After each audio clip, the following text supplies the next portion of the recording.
The Aviators was made possible by... When the unexpected happens, the Lifesaver provides 1 hour of emergency attitude reference, giving you the time you need to land safely. In a mission's darkest moment, trust Mid-Continent Instruments. Now for the first time on TV, the stories and reports of the people who fly and the aircraft they fly. And you are invited in an exciting, pulse-pumping new television series designed for everyone who has ever gazed skywards and dreamt of slipping the bonds of Earth. The Aviators. This week on The Aviators, it's all about airlines as we take you inside WestJet, which operates one of the newest fleets in North America. We're going to show you what a typical day is like for a Boeing 737 pilot. Curtis is heading behind the scenes as we tell you all about airliner maintenance. And we look at how RNP and winglets can help reduce greenhouse gas emissions. From the Boundary Bay Airport, this is The Aviators. Every day, about 35,000 commercial aircraft crisscross the skies over North America. There's more than 5,000 in the air right now.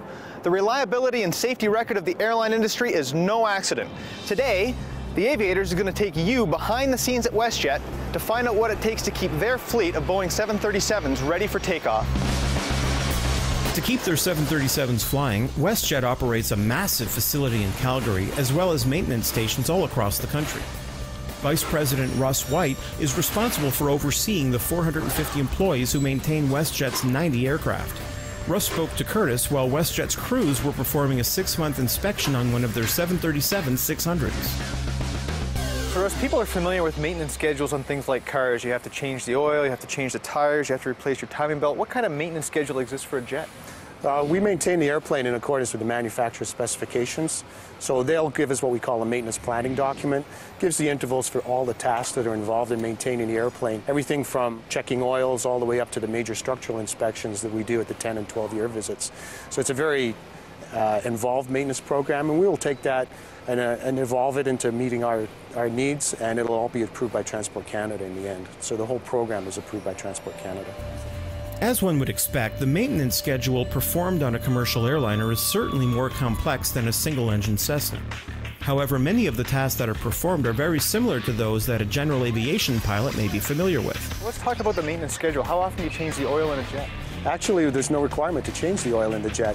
We continuously add oil to that. It's a high-quality synthetic oil, but we will check the filters and pull what we call the magnetic plugs, check for any magnetic particles inside the engine oil, and that'll be the on-condition inspection that we do of the engine.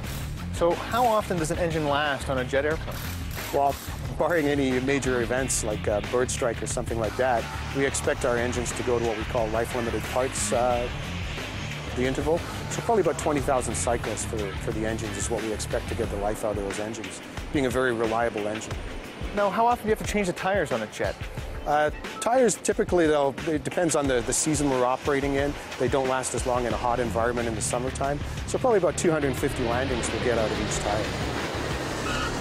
For the 6-month check that this 737-600 is undergoing, WestJet has to pull the aircraft out of rotation for 2 days.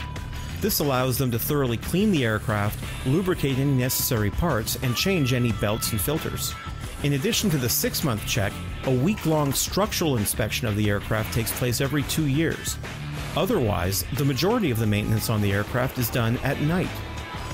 Now, most of your aircraft are out on revenue flights during the day, so I imagine this place is hopping at night. What would we see if we came here late at night? Well, late at night, you'd see more than one airplane in the hangar. Airplanes make money out on the line. So probably about 14 airplanes here. Some would be up at the ramp, some would be in the other 2 bays we have here in Calgary, and we'd be doing what we call phase checks on those airplanes, or engine inspections that come due as well.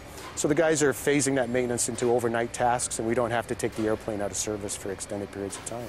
So one of the things that I guess must happen is that your aircraft fly back and forth across the continent all the time. There's got to be unscheduled things that happen. How do you manage that as an airline? All airplanes are constantly in contact with what we call our maintenance control center, which is staffed 24 hours a day, 7 days a week. So if there's a problem on the airplane, we'll have guys all across Canada who are available to go out and fix that airplane depending upon what the snag is. So what kind of things happen in the course of a day? It can be anything. I mean, there's so many systems on the airplane. It can anything. The guys can be called out to change a guest seatbelt, anything to a tire change, a brake change, or any snag that the pilot may discover in the operation of the airplane during the day. Occasionally, the pilots can find potential snags during the walk-around inspection or while inspecting the cabin. Today, Raylene completed her walk-around without finding any problems, and she moves quickly inside to help prepare the cabin for departure. On WestJet flights, the captain and first officer are responsible for every aspect of the aircraft. This means they take part in grooming the cabin and actually check the seatbelts.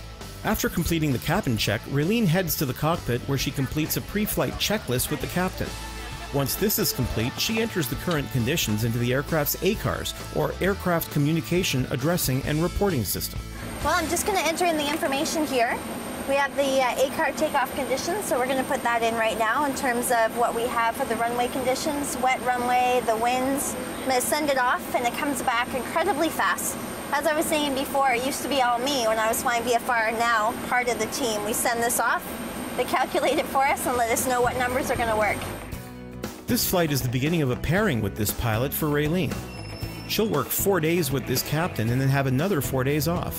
Today for me it's a beginning of a pairing, and I operate one flight going to Calgary, and I'm just going to put in the information. I basically get here, check in for my flight. We did our crew briefing, and now it's just a short hop over to Calgary. So it's a nice short day for me. Raylene has to complete her pre-flight and then is off to Calgary. The passengers are boarding, and shortly the plane will taxi out onto the runway and take off into the air. Off we go. An hour and 1 minute in the air.